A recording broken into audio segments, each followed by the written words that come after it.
Hello, dear students. This is Sarita Arora, your social science teacher. I welcome you all in virtual classes initiative started by Shas Namji Girls School. In the second session of economics, chapter 2, sectors of the Indian economy, we have discussed that in which sector most of the people are employed, that is in agriculture sector. But still today I will teach you why the GDP of this sector is less.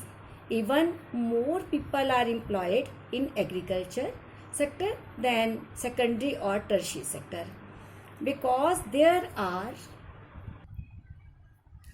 more people in agriculture are employed than it is necessary.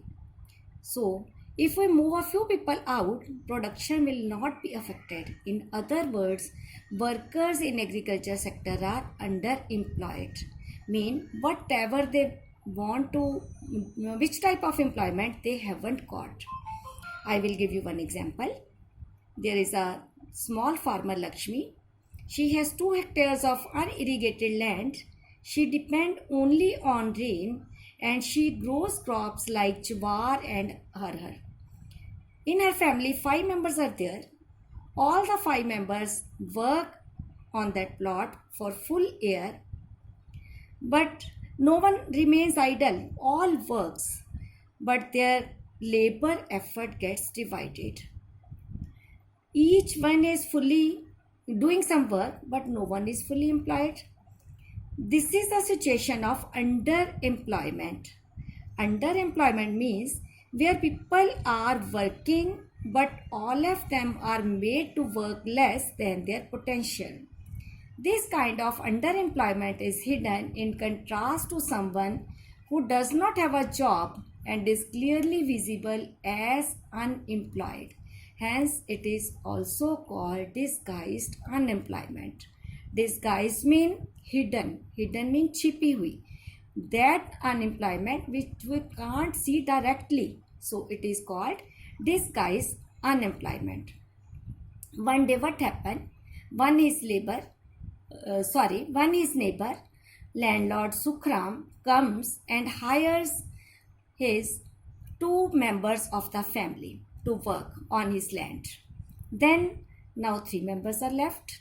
They work on that plot for 8 hours. Earlier they were doing 5 hours. Now they work 8 hours. So the production does not affect it. Same production was there. And Sukhram also given some salary, some money to those 2 people. In this way, family income is increased and they also continue to produce as much from their land. So there are lots of farmers like Lakshmi in India. It means if we remove a lot of people from agriculture sector and we provide them with proper work somewhere else, then agriculture production will not be suffer. The income of the people who take up other works also increase the total family income.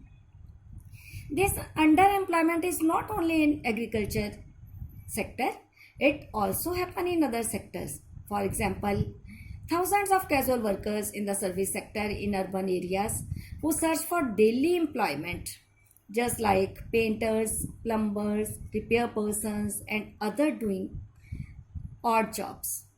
Many of them find work every day and some don't find work every day also. So many street hawkers are there, they're pushing cart or selling something where they may spend the whole day but earn very little. They are doing this work, why? Because they do not have better opportunities.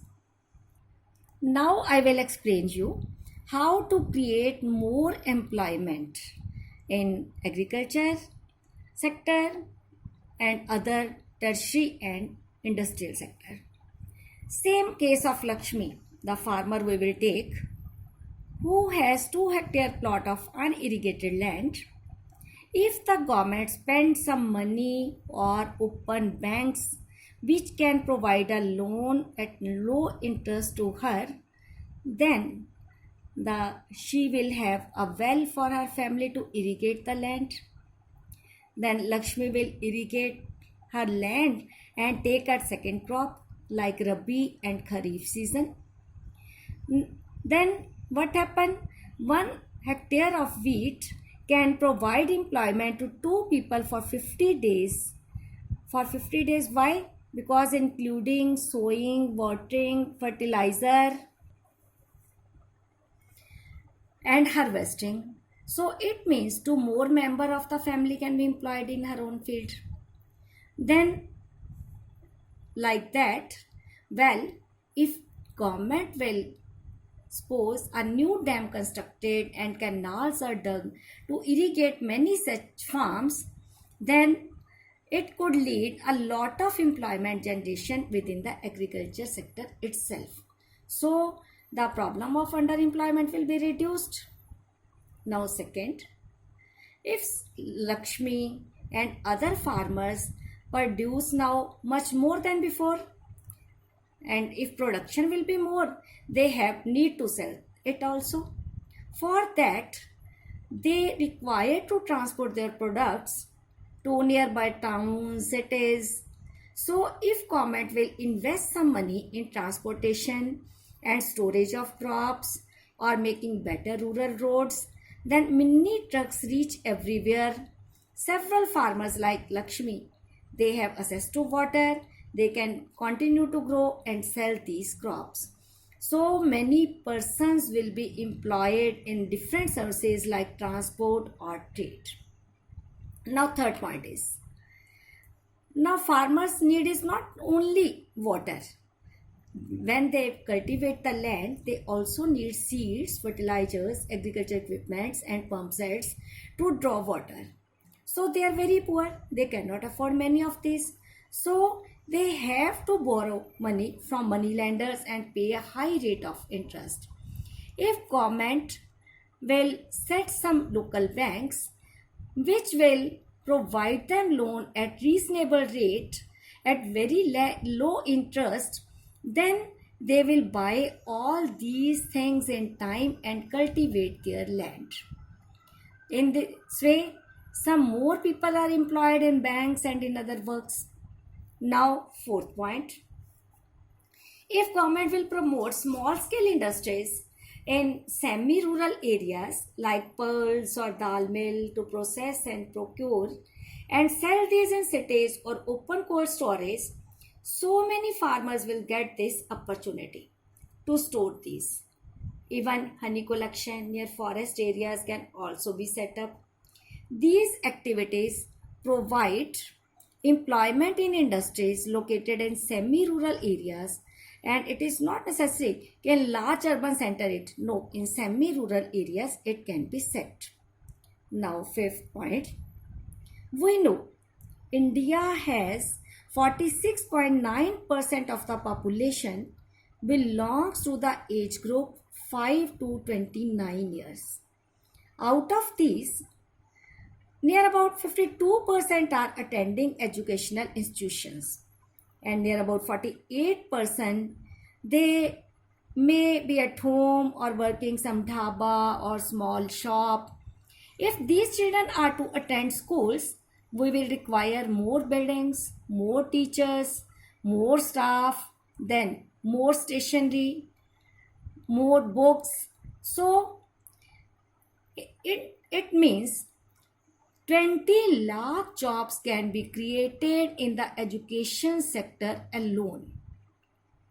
There are some other ways in rural areas by which jobs would be created, because every state or region has potential for increasing the income and employment for people in that area.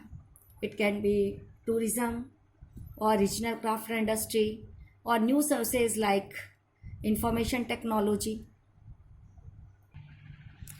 The study by the Planning Commission says that if tourism as a sector is improved, every year we can give additional employment to more than 35 lakh people.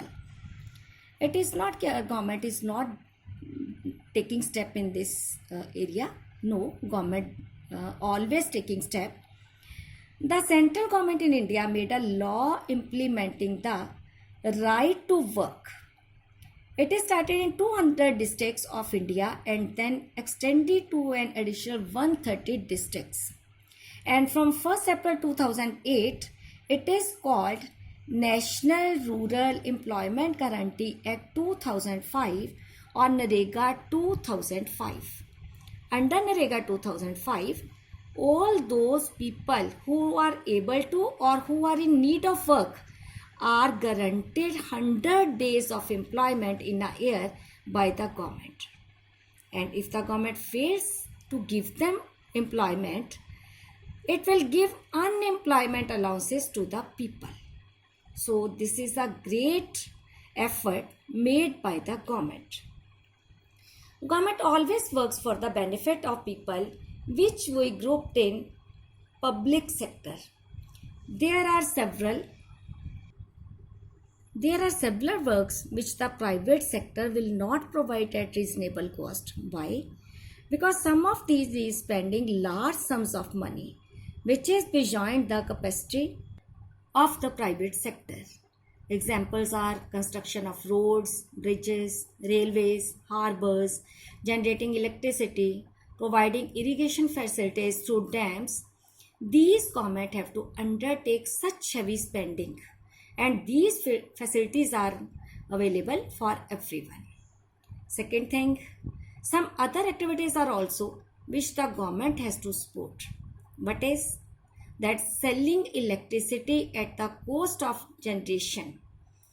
Government has to take the loss for this because it gives the farmers and other people less than its cost. Government here steps in by producing and supplying electricity at rates which these industries can afford. Same thing, the government in India buys wheat and rice from farmers at a fair price.